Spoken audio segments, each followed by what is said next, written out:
Thank you. Thank you, everyone, and welcome to the State of Unreal at Unreal Fest Orlando. With The Witcher 4, we're stepping things up. And to do that, we needed the right partner. One that truly understands that great open-world games are all about art and technology coming together. Yeah, and look, our goals are completely aligned here. And around the launch of UE5, your awesome team at CD Projekt Red announced a collaboration to make open-world development in Unreal even better. And it's an opportunity, we just couldn't pass it up. So we've been working on a technical demo together to achieve just that.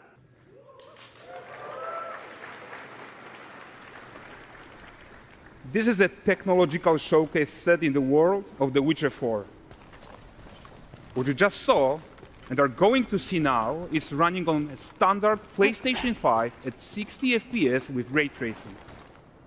So in the game, you'll be playing as Ciri, a professional monster slayer, a witcher. She explores the world and hunts down monsters for coin. The region we are in is called Kovir, and you'll get to explore it in a game. Right now, Ciri is investigating a monster, and after gathering new clues, she is heading back to a nearby village.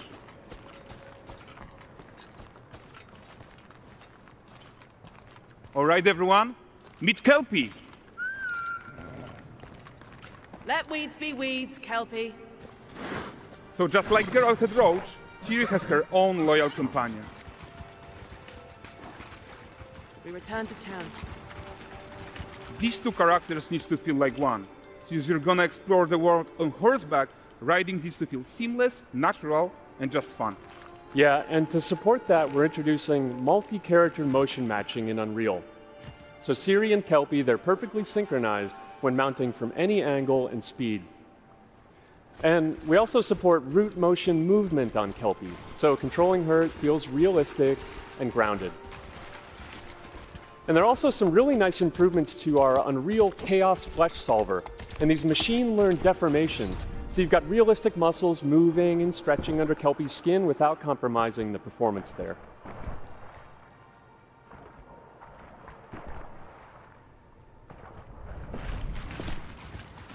So let's leave Ciri behind for a second and talk about the world itself. So much of the Witcher world is natural, organic, especially Kovir with its dense forest and wild nature. Yeah, and wild nature is hard. And with Nanite geometry, we've freed artists from so many of their old constraints. But we don't want to rest until everything we do in Unreal has that same spirit of freedom. There's always more work to do. And foliage is a huge piece of that puzzle. So we are excited to introduce Nanite foliage.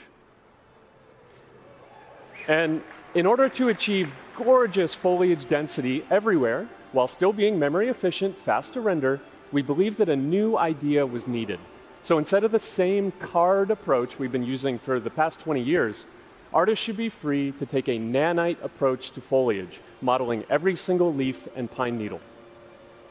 And the old LOD tricks of the past, they needed a complete rethink. And in their place, it's a new adaptive voxel representation in Nanite. It's volumetric, it's fully 3D, it is super fast to render. And these dense clusters of triangles turn into these cubes, which at a distance, they're no larger than a pixel, and they react to the changing light of our dynamic sun and our shadows, and they allow artists to render whatever amount of foliage is needed to achieve their vision without compromise. And no compromise means how ambitious we are when it comes to bringing our vision to life with incredible visuals. But more than that, together with Epic, we created faster way to load the world. We can now bring in more content more quickly for the smoothest possible experience as we fly down to catch up with Ciri.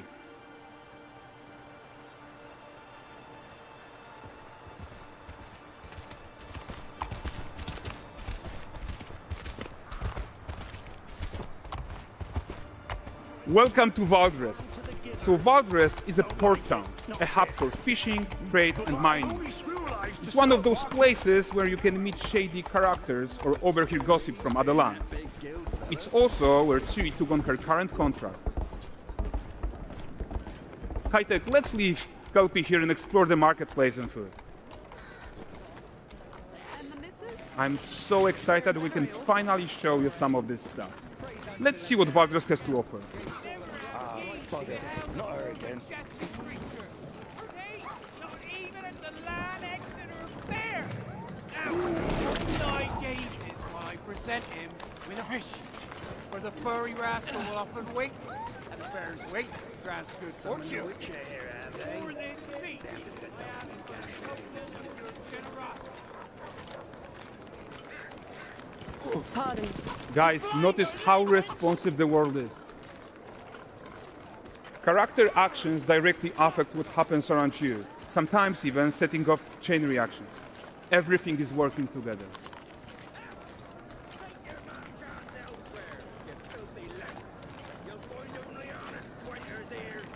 Oh, look at this poor gentleman being taught how to fly by an angry innkeeper. That's what happens when you cheat at Gwent. Last of it, is it?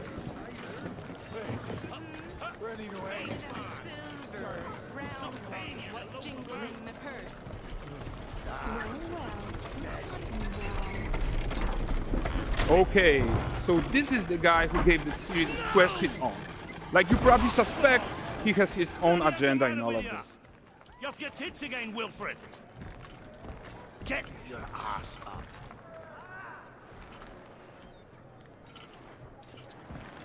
A typical day's toil. Who in? With Churess.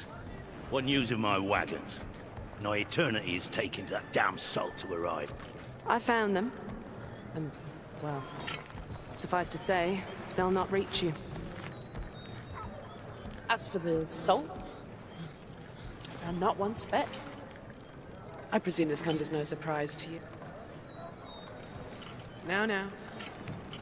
Kavir's smuggling trade is of no concern to me. Shush, shush, shush. The manticore that flattened your cart and devoured your men? Quite the opposite. Manticore? No, them winged hellspawn dwell in the arse end of Creighton, not here. While Siri decides what to do about that merchant, let's take a look at the character technology that powers this marketplace. Why don't we listen in on these fishmongers? They're selling their wares, chatting up customers. Morning catch this is. Won't find none fresher. Reckon me lady's after one of them. Comes. Get this cleaned and gutted for you. You mind, dearest? Into seeing something more.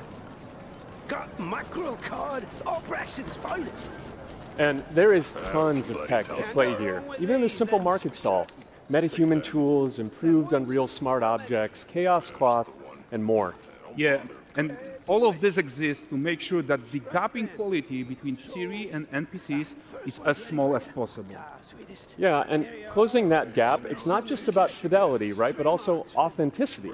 They should react to changes in the world around them. But the prisoner in pillory isn't exciting enough for Valdrest. Let's grab everyone's attention with a circus.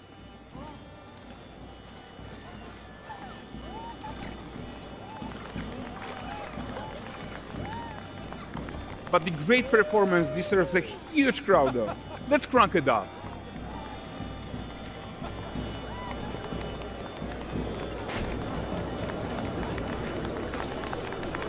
So you are seeing tons of optimizations here to many of Unreal systems, including an entirely new Unreal animation framework, allowing us to fit easily in our 60 FPS budget, not just in rendering, but also with room to spare on the game thread. Over 300 animated skeletal mesh agents all going about their business.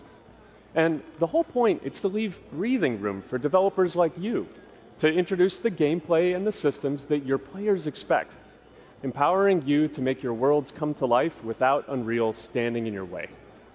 You are right, and that's the open world RPG that we're making. But before we wrap up, how about one final check-in with Siri?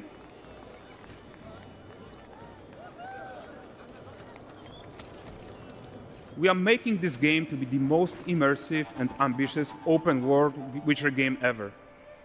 And we are making this a reality thanks to our work on Unreal with the team at Epic.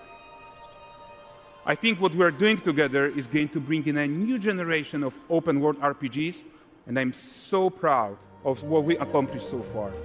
We are too. So we're almost done, but before we go, here's a small gift for all Witcher fans. a first look at l'annexe.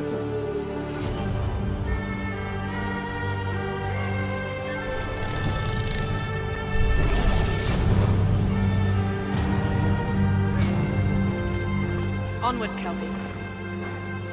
We've work to do.